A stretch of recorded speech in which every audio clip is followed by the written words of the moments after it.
Sir Brute? Sir Brute? Anong ginagawa mo dito? Ha?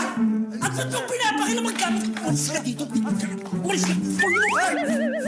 Sinabi na huwag mong pakilaman yung gamit ko eh. Kasama ba to sa programa nyo? Ha? Na mag-invade ng private property ng ibang tao? Uy, umalis ka na dito. Ha? Bago magkakainis tayo! Uy! Ha? Ha? Ha?